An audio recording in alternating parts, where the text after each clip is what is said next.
यह एक ऐसा अपराध था जिसे न केवल भयानक बल्कि वेल प्लान्ड भी कहा गया। यह अपराध इतना चौंकाने वाला था कि इसने दो देशों, जापान और ब्रिटेन को गहरे सदमे और निराशा में डाल दिया। जब यह मामला सामने आया तो तत्सुया इचिहाशी जापान के सबसे वांटेड अपराधियों की सूची में सबसे ऊपर पहुंच गया।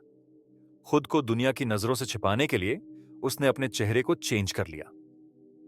आज हम तत्सुया इचिहाशी और उसकी शिकार लिंडजे हॉकर के मामले को देखेंगे। इस मामले में कई विचित्र और परेशान करने वाले पहलू शामिल हैं, जिसमें एक शव को फ्लावर पॉट में छिपाना, प्लास्टिक सर्जरी कर पहचान छिपाना और पूरे जापान में कई वर्षों तक चले एक राज की खोज शामिल है। तो अपनी सीट खींचिए, एक कप चाय लीजिए और आराम से बैठिए। यह है तत्सुया इचिहाशी का मामला। हालांकि हमारी कहानी जापान में घटित हुई, लेकिन इसकी शुरुआत इंग्लैंड के कोवेंट्री शहर से होती है। यह शहर इंग्लैंड के मिडलैंड्स में स्थित है और अपने मिडीवल कैथीड्रल और सेकेंड वर्ल्ड वॉर में हुई तबाही के लिए फेमस है। हाल के दशकों में यह इंजीनियरिंग और व्यापार का सेंटर बन चुका है। लिंडजे हॉकर भी इसी सिटी की रहने वाली थी। उसका जन्म 30 दिसंबर 1984 को हुआ था। उसके पिता बिल और मां जूलिया हॉकर थे। लिंडेसे के दो बहनें, लुईज और लीसा भी थीं। वह हमेशा खुशमिजाज और होशियार लड़की थी। उसने अपनी पढ़ाई किंग हेनरी वेनमय स्कूल से की और बाद में लीड्स यूनिवर्सिटी से बायोलॉजी में ग्रेजुएशन किया। 2006 में उसने ग्रेजुएशन इन फर्स्ट क्लास की उपाधि प्राप्त की। लिंडजे ने अपने करियर को गंभीरता से लिया, लेकिन मास्टर डिग्री से पहले वह कुछ नया अनुभव करना चाहती थी।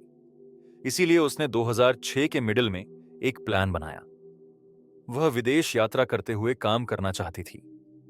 अक्टूबर 2006 में लिंडजे सी ने जापान की प्रतिष्ठित प्राइवेट इंग्लिश स्कूल नोवा में बतौर इंग्लिश टीचर साइन अप किया और टोक्यो पहुंच गई। जापान में उसकी जिंदगी नई और रोमांचक थी। उसने टोक्यो के एडोगावा वार्ड में कोइवा जिले में अपना काम शुरू किया और वहां की लाइफस्टाइल काफी पसंद आने लगी। कुछ महीनों बाद लिंडसे ने टोक्यो के पूर्वी हिस्से में चिब्बा नामक स्थान पर शिफ्ट होने का फैसला किया। वहां किराया कम था और उसने दो अन्य शिक्षकों के साथ फ्लैट साझा किया। वह जापान में अच्छा समय बिता रही थी, लेकिन अपने परिवार और दोस्तों से लगातार संपर्क में थी। मार्च 2007 में लिंडजे की जिंदगी में एक अजीब मोड़ आया। वह चिबा स्टेशन से अपने घर की ओर लौट रही थी जब एक आदमी ने उसे पीछे से आवाज दी, तुम मेरी इंग्लिश टीचर हो। यह अजनबी व्यक्ति तत्सुया इचिहाशी था। लिंडजे का इस चीज को यकीन था कि उसने इस व्यक्ति को पहले कभी नहीं पढ़ाया था। लिंडजे ने उसे नजरअंदाज करने की कोशिश की और जल्दी से अपनी साइकिल पर चढ़कर घर की ओर बढ़ी, लेकिन तत्सुया उसके पीछे पीछे दौड़ने लगा। आखिरकार लिंडजे अपने अपार्टमेंट पहुंची और वहीं रुक गई। तत्सुया ने उसे इंग्लिश पढ़ाने का प्रस्ताव दिया और अच्छे पैसे देने की बात कही। पहले तो लिंडजे ने मना कर दिया, लेकिन बाद में उसने प्रस्ताव मान लिया और कैफे में मिलने का प्लान बनाया। 24 मार्च 2007 को लिंडजे और तत्सुया एक कैफे में मिले। सीसीटीवी फुटेज में वे बातचीत करते दिखे, लेकिन लिंडजे अनकंफर्टेबल लग रही थी।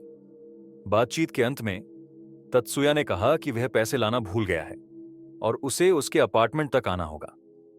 लिंडजे मान गई, लेकिन जब वह अंदर गई तो बाहर इंतजार कर रहे टैक्सी ड्राइवर को लगा कि वह बहुत देर लगा रही है और वह वहां से चला गया।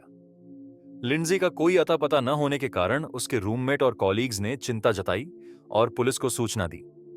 40 मार्च 2007 को पुलिस तत्सुया के अपार्टमेंट पहुंची और वहां लिंडजे की लाश बाथटब में दफन मिली। उसके शरीर को मिट्टी और रेत से ढका गया था और उसकी पहचान छिपाने के लिए तत्सुया ने फ्लावर सीड्स बिखेर दिए थे। जब पुलिस दरवाजा खटखटा रही थी, तत्सुया अचानक दौड़कर भाग गया। 9 पुलिसकर्मी उसकी गिरफ्तारी में असफल रहे और वह जापान भर में फरार हो गया। तत्सुया ने खुद को पहचान से बचाने के लिए प्लास्टिक सर्जरी करवाई और कई सालों तक छिपा रहा। उसने अपना निचला होंठ काट दिया, अपनी नाक को धागे से सी दिया और कई बार प्लास्टिक सर्जरी करवाई। 2009 में एक सर्जन ने पुलिस को सूचित किया कि उसने एक व्यक्ति की सर्जरी की थी जो तत्सुया जैसा दिखता था। 10 नवंबर 2009 को तत्सुया को ओसाका के एक फेरी टर्मिनल से गिरफ्तार कर लिया गया। उसने पुलिस के सामने खुद को तत्सुया इचिहाशी बताया। 2011 में जापानी अदालत ने तत्सुया को आजीवन कारावास की सजा सुनाई।